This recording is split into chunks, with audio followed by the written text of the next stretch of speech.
Oče naš koji si na nebesima, da se sveti ime Tvoje, da dođe carstvo Tvoje, da bude volja Tvoja i na zemlji kao na nebu.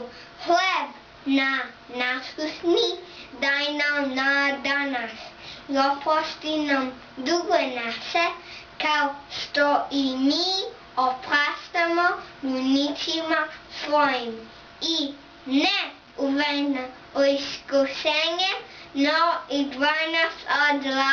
Amin. Svetu Otcu i Sinu i Svetom Duhu. Amin. U ime Oca i Sina i Svetog Duha. Amin.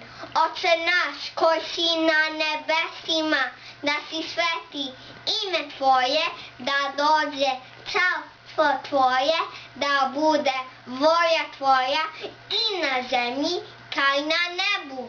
Hleb nasutni daj nam danas i oprosti nam dugove naše, kao što i mi opraštamo dužnicima svojim. I ne uvedi nas u iskušenje, no izbavi nas od zla. Amin. Svetu Otcu i Sinu i Svetom Duhu. Amin.